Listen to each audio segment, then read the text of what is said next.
Greetings moviegoers and film buffs, and welcome to the very first episode of At the Movies on channel Trezzanator with me, your host, Steve Trezza. Now before we get started, I would just like to say thank you for watching my video. I would greatly appreciate it if you subscribe to my channel. If you are a film buff, if you like movies, if you like behind the scenes, if you want to learn more about film theory and stuff like that, that is things that I'm going to be covering, so make sure you hit that subscribe button. And be sure to follow me on social media, on Twitter and Instagram as well, at Trezzanator. Now, with that being said, let's get right into it. Today we're going to be taking a look at twin films. No, not the Olsen twins, and God no, not the movie twins with Arnold Schwarzenegger and Danny DeVito. What was anyone thinking when that came out? No, I'm talking about movies that come out around the same time and kind of have the same premise. Have you ever seen a trailer come out and then essentially a few months later, the trailer for a movie that looks exactly like the previous trailer comes out and it looks the exact same? Those are called twin films, and usually there's one good one and one bad one. Occasionally there's two good ones, and sometimes they're both terrible. Twin films happen in Hollywood all the time, and there's a few reasons why. Now, Wikipedia's explanation for twin films states,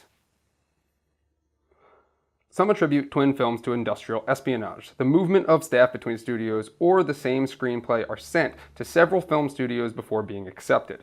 Another possible explanation is that films deal with topical issues such as volcanic eruptions, reality television, terrorist attacks, or significant anniversaries, resulting in multiple discovery of the concept.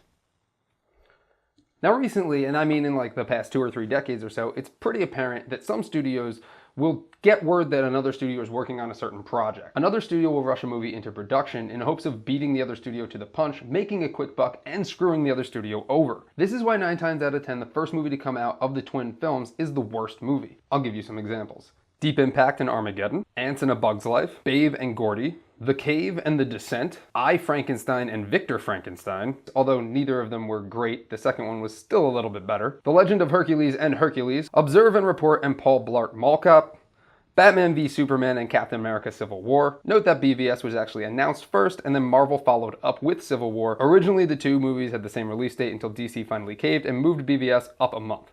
No Strings Attached and Friends with Benefits, and that's just to name a few. We can go on and on. You get the picture. Now, it's been rumored that this is the reason why no one makes an Odyssey movie. As you know, the Odyssey being the old tale written by Homer in ancient Greece. It has the makings for a great movie, however, because no one has 100% of the rights to it, anyone can make this movie. So as soon as someone announces that they're going to make an Odyssey movie, another studio will probably jump in, rush some crappy movie into production, and beat the other studio to the punch. It's a dick move, Hollywood. Then another type of twin film that we have are mockbusters, which I'm sure you're all familiar with. Browse through Netflix right now and you'll find a ton of them. They're usually intentionally B movies that don't even try and are intended to just cash in on a popular movie that was just released. Some examples of mockbusters that don't give a shit are Snakes on a Train, Atlantic Rim, Almighty Thor, What's Up Balloon to the Rescue, Paranormal Entity, Frozen Land, Chop Kick Panda, and yeah, it just gets worse and worse after that. So how do you know which movie is the good one and which one's the bad one? As I said before, 9 times out of 10, the first one to come out is the shitty one, but it's not always true, so use your judgment.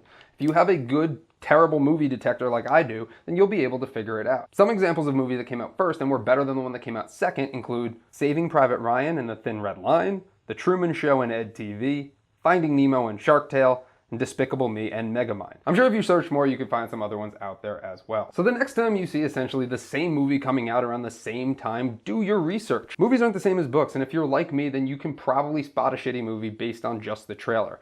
I, Frankenstein being one of them. Now, I'm not always right, and occasionally one will sneak by, but I like to think that I have a pretty good quality movie detector. Hey, thanks for stopping by, hanging out with me, and learning about twin films today. I hope you learned something. If you like this video and you like more about movies, then please subscribe to my channel and follow me on social media at Trezzanator. Now, I want to know what some of your favorite twin films are, so please comment in the comment section below. I will do my best to respond, and please give me some ideas of what you want to see from the channel, and check out some of my other videos when they arrive.